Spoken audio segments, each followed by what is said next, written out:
साल था 2015। बच्चों के चैनलों पर विदेशी कार्टून छाए रहते थे, लेकिन अचानक एक चैनल ZQ पर लॉन्च हुआ एक ऐसा शो और जिसका नाम सुनकर ही हंसी छूट जाती थी, बैंडबुद्ध और बड़बक। ये कहानी थी दो शैतान दोस्तों की, क्योंकि ये किसी अमीर या सुपर हीरो की कहानी नहीं थी, बल्कि हमारी अपनी जिंदगी जैसा स्कूल लाइफ था। और यही वजह थी कि बैंडबुद्ध और बड़बक सिर्फ कार्टून नहीं रहा, ये बच्चों के लिए रोज का साथी बन गया।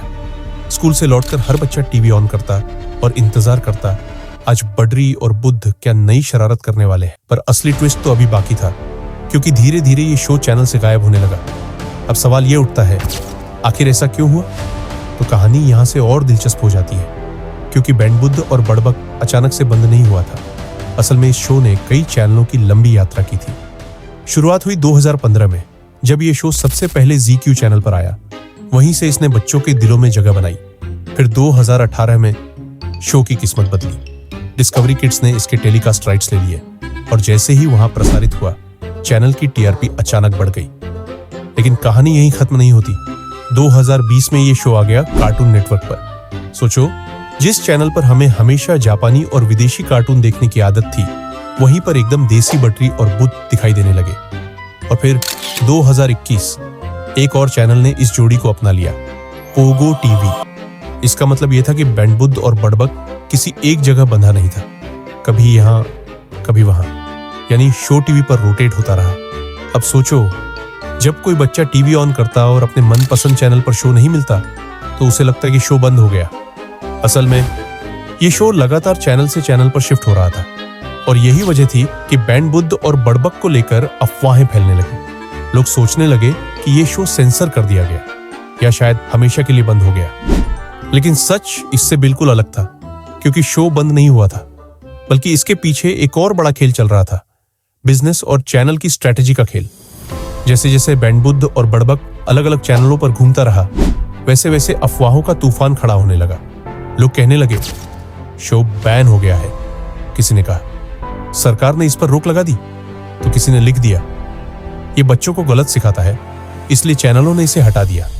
एक मशहूर अफवाह यह भी थी कि शो ने सरकारी स्कूलों का मजाक उड़ाया और इसलिए इसे टीवी से हटा दिया गया।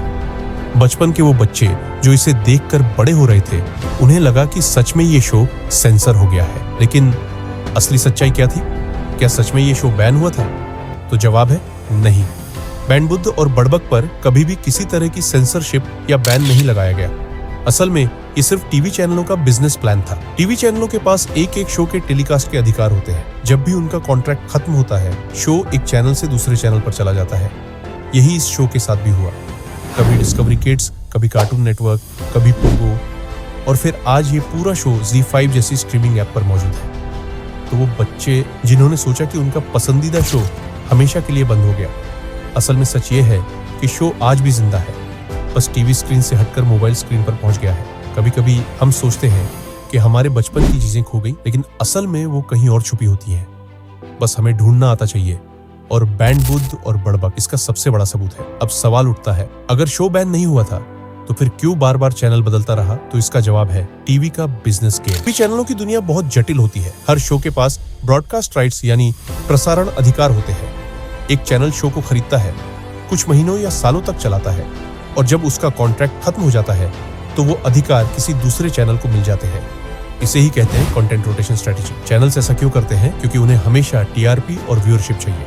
अगर एक शो किसी नए चैनल पर हिट हो जाए, तो वो उस चैनल की TRP अचानक बढ़ा देता है। और यही कारण था कि बैंडबुद्ध और बड़बक को अलग अलग जगह घुमाया गया। लेकिन बच्चे जिनकी रोज की हंसी इस शो से जुड़ी थी, उनके लिए ये गेम समझना आसान नहीं था। उनके लिए तो बस इतना था, आज मेरा शो नहीं आ रहा, शायद बंद हो गया होगा। और यही वजह है कि आज भी हजारों लोग गूगल और यूट्यूब पर सर्च करते हैं, व्हाई बैंडबुद्ध और बड़बक स्टॉप, क्योंकि उनके दिलों में ये शो सिर्फ कार्टून नहीं था, ये उनके बचपन की यादें थी। असल में बैंडबुद्ध और बड़बक बंद नहीं हुआ था, ये बस एक चैनल से दूसरे चैनल की यात्रा करता रहा। आज ये शो मोबाइल और ऐप्स पर मौजूद है, लेकिन हमारे दिलों में ये हमेशा जीवित रहेगा, क्योंकि कार्टून सिर्फ कैरेक्टर्स नहीं होते, वो हमारी यादों के पन्ने होते हैं। वो हमें फिर से बच्चा बना देते हैं और याद दिलाते हैं कभी हम भी वैसे ही मासूम थे। तो दोस्तों, अब आपके लिए सवाल ये है कि आप चाहते हो कि बैंडबुद्ध और बड़बक फिर से टीवी पर वापस आए, या आपको लगता है कि इस शो की असली जगह अब हमारी यादों में ही है? और अगर आपको ये कहानी पसंद आई, तो तैयार रहिए, क्योंकि अगली बार हम बात करेंगे